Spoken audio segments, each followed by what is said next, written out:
sobrang laki na po. Mangunguna raw ang bayan ng Subic sa paghahabla sa naka-aksidenteng Make bangko. more Kai from Kai. Tsaka binangga nila eh. Right or wrong? Talagang kasalanan may binangga sila. Liquid fertilizer daw. Sakay sa FPD rin ng magganap at Clean aksidente energy. ang iba pang mangingisda. Sakay ng maliliit na Siguro bangka. gas, Sa ano? kanila, napansin daw ang isang barko na galing sa pinangyarihan ng insidente. Kulay blue. Sa baba, kulay pula po. Nagbigay na ng tulong pinansyal at ayuda ang DSWD sa mga naulila at mangingisdang survivors. Tiniyak naman ng Subic LGU na mabibigyan ng disenteng burol at libing ang I-plastic. tatlong nasawing mangingisda. Sa dokumentong nakuha ng GMA Integrated News sa BFAR Region 3, noong April 3 na issue ang commercial fishing vessel Dito license ipunin, at naka-plastic. na may 8 pakura o maliliit na bangka sa ilang larawan. Dito sa puti. Tapos ilalagay yung plastic dito sa green. Pagtapon nitong nabubulok, isasabay. Vicky, umaasa Tangina yan. Di apat na ang ilalabas ko. ng LGU ng Subic na hilahin yung napalubog nilang bangka Ito mga kailangan. sa West Philippine Sea patungo sa Pampang para nga ma-restore pa nila ito Mga at pwedeng muli silang, ilagay. makapangisda in the future. Dapat At ganyan ang pagkain sa mansanas. dito sa Burol ang mga pinuno ng BFAR. Tirang pagkain, sirang tinapay, pasta and rice, dairy product. Sa linggo sila sabay-sabay na ililibing. Yan ang latest mula ito sa Subic, Zambales. Balik sa iyo, Vicky. Maraming salamat Mga sa iyo. shells.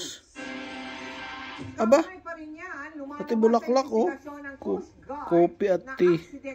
Ang pagsalpok Donut, ng barko sa garden bangka ways. ng mga Pilipino. Mahirap din umano na mapanagot ang barko sa pagkasawi ng tatlo nating kababayan. Nakatutok Okay. si Van Mayrina. Kailan daw? Tuloy ang investigasyon pero ngayon pa lang, malinaw na raw para sa Philippine Coast Guard na aksidente at hindi Yun. ng isang dabuhalang oil tanker sa bangka ng mga mangingisdang Pilipino.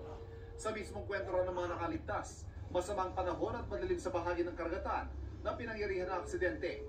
180 nautical miles mula sa Agno, Pangasinan. Isa raw itong nautical highway. Compostable bin. Ano kaya di bibili tayo ng ganito sa susunod? Walang kinalaman sa China. Oo. Hindi ito nangyari sa Baho de Masinloc. Auckland Council. Mga naglalabasang spekulasyon nga kahapon, no? Na Yan baka o. daw Chinese Binigyan na kami ng mga lagayan ng kanin baboy. Lalagyan ito ng plastic. Pag puno na, isoship dito ang plastic. Tapos, itatapon kasama ng nabubulok. Ay, kasabay. Pipick upin. Kasabay ng nabubulok. Oh. Baka may maliit din na taga, ano? Hindi rin daw magiging madali ang proseso. O kakamayin, may tangkay eh. Ng tatlong Pilipinong mangingisda. Kailangan pa nating tingnan, no? Ano Kung to? nalaman ba talaga nila na may nabangga sila? We are pleased to deliver your food scrap bin. Kung saan inikit na tapos pag may basura may pabaho na yan. Halagaan ng sagot ng mga Tanda natin ang atin pag naka ano. Para sa Nakasulat GMA ba ang Integrated address? News, Ivan May Dito? Ayan o, 22 Montanes. Nakalagay? Ay, ayun. Kalaban ng bayan ang mga kontra kapayapaan at may tuturing daw na ganyan ang mga kontra sa confidential funds. Sagot ng isang mambabatas, busy raw ang gumamit ng pondo pero ang mga nagtatanong pa kung paano ito ginastos ang pinalalabas na masama. Nakatutok si Sandra Aguinaldo.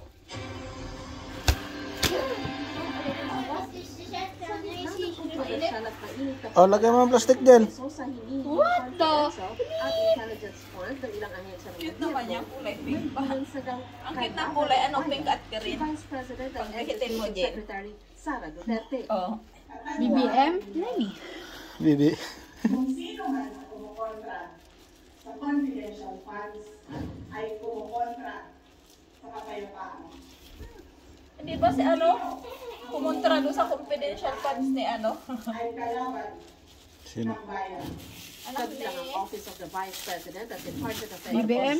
sa humihiling ng confidential fund na Ano daw to? 650 million pesos para sa Sabit mo. 2024. Kailan din lang yung mga kwestiyon ang Maliit. ng bise Ano ba yan? Mali ang binigay na plastic. Tama lang. confidential fund Kulay pink. Linggo-linggo ka sila may dalang plastic. ay naubos. Siguro. Ayan, ilagay mo na yung ano. Bagamat labis Yung mga french fries. Price lang. Oh no! ng proyekto Walang direktang pagbanggit diyan, pero sabi ng Vice Presidente, Hindi na naman siya. allocation of confidential funds should not be constrained by Ito na po ang una nating suki. whether it takes one day. French fries at buto ng manok. What truly matters is Alright. security.